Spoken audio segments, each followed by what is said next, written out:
What up? Welcome to Marx in the House, a series where we talk about gentrification and housing from a Marxist perspective.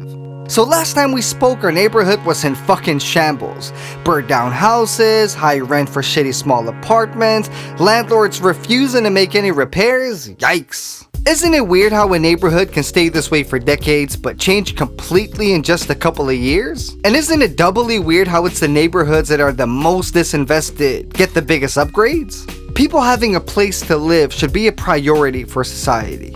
We have the resources to do so after all. But instead, we have more empty houses than houseless people. Now I know you already know the reason why. The reason resides in the movement of capital. And yes, thank fucking God we're gonna finally talk about what that means. You're ready, my young Marx. Can't afford rent, getting gentrified. Marx in the house, about to tell you why. When you think of capital, you might just think of money. Like when we say capital investment in common lingo. But capital is so much more than that. It's a process.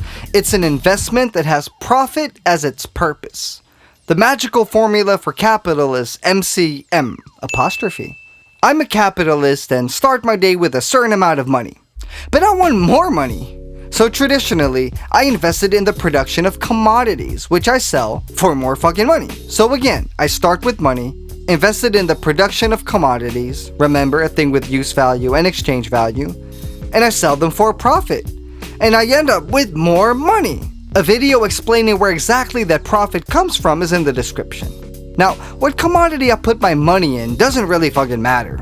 All I care about is a high rate of profit and a safe investment. When it comes to capitalism as a whole, even I as an individual investor don't matter. Who cares where I'm from or what my deepest desires are? Global proletarian revolution. All that matters is the process of profit making, which moves in certain shapes and patterns. This is why we talk about capital instead of capitalists. So as an investor, I need a reason to invest in your shitty fucking neighborhood. Cause God knows I don't care about the people in it. Now there obviously has to be some type of turning point that makes me change my mind. If not, all neighborhoods would remain the same, always. And so far, we've only talked about disinvestment and more disinvestment, aka more and more capital leaving a neighborhood. So when does reinvestment start? Well, remember Big Daddy Neil Smith? He found this turning point from disinvestment to reinvestment by looking at the most exciting thing of all time: taxes. Remember the final climax of a neighborhood going to shit? When landlords just milk everything they can out of the house they own by not doing any repairs or paying for utilities? Well, at the final point, landlords even stop paying taxes on it. And actually, in a lot of states in the US, and yes, the first part of this video series is going to be very US-centric, you can just refuse to pay taxes for years and the crib will still not be foreclosed. So Daddy Smith looked at places where landlords would all of a sudden pay back all their yearly taxes they owed. Curious. Why would they do that? What signal does this send? Reinvestment. Beautiful people, after all this disinvestment, we've made it to the first wave of gentrification. This is such an early little baby wave. At this point, banks are still not willing to provide mortgage capital. This means the investment is riskier, but it's also juicier. So why would people choose to invest in a disinvested neighborhood? Because these particular smartasses have located a rent gap wide enough to make a risky investment worth it. How did this rent gap open up? Well, remember that the rent gap is the difference between potential ground rent and the ground rent you get under the actual land use. This rent gap appears because of capital devalorization, which just means the building's getting more and more fucked up, there are labor improvements in society, and shit is just going out of style. The land value goes up because of continued urban development and expansion, which delivers new value adjacent to the fucked up neighborhood, which then increases the value of the land of the fucked up neighborhood. Who are these first wave gentrifiers who are making these risky ass investments? It's usually a mix of people who form a partnership to lower the risk. This could be a group of an architect, a developer, a building manager, a lawyer, and a broker. They're all related to construction and housing in some way, so they have the know-how, and together they have enough money to put up a little bit of an investment. The broker in the meantime scoops up additional loans from here and there. But even these people wouldn't make this risky investment if it wasn't worth their while. This means the first wave of gentrification only starts once the rent gap is wide enough. This is why gentrification has historically usually started in inner cities, because capital that leaves a place needs to go somewhere. Traditionally in the imperialist core, that's from the inner cities to the suburbs. But don't worry, we're going to explore that more down the line. You can visualize it like this: capital leaves the inner ring for the outer ring. Because of so much juicy, lumpy capital gets pumped into the outer ring, the land that is close to it increases in value.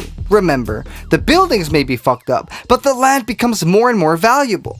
This in turn increases the potential ground rent. And as land starts to get more and more valuable from the outer ring, the value starts to increase from the outer ring to the inner cities. But of course, these cute little small investments aren't enough. Just because a rent gap exists doesn't mean gentrification is bound to happen.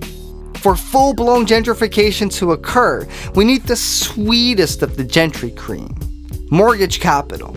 Capital is an investment that has profit as its purpose. So mortgage capital means investing money in mortgages while trying to get as much profit from your investment as possible. So if you're a big fucking bank, generally it means safe investments with a guaranteed payback. If you're a small schemy one, it means your mortgage capital goes to people who might default, but you can get crazy interest out of them for a little bit, which can make it worth it if you have enough customers. Long story short, if a bank redlines an area, meaning no finance capital will go there, gentrification can never happen. If a bank then greenlines an area, finance capital will flow there and there's a bigger opportunity for gentrification. So, 1. Rent gap.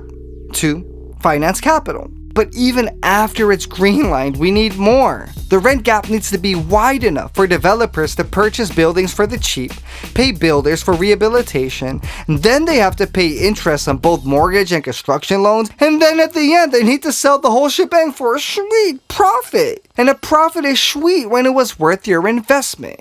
Once the rent gap is wide enough, it doesn't really matter who's making the investment. It could be these professional developers who purchased it, redeveloped it, and then resold it for profit. But it could also be occupier developers who buy it, redevelop it, and then also live there.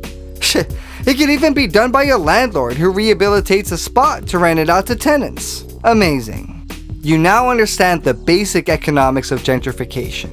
Capital leaves a place, disinvestment. Land becomes more valuable around it. The land itself in turn becomes more valuable. A rent gap opens. People make initial risky investments. The area gets greenlined for mortgage capital, and then a wave of reinvestment happens. Now it's finally time to make the leap from the abstract to the concrete. For the next 3 episodes, we're going to look at the gentrification of 3 US neighborhoods: the Lower East Side of Manhattan, Harlem, and Society Hill in Philly. Stay tuned. If you enjoy Marx in the House, please consider donating to my Patreon and or sharing this video with friends and comrades. It's my goal to make a lot more video series analyzing art, history, and politics through a Marxist lens. If you enjoyed this video, you'll enjoy the other ones that magically popped up on the screen, and look up Space Baby on Spotify to check out my music. Peace, love, and solidarity. Space Baby out.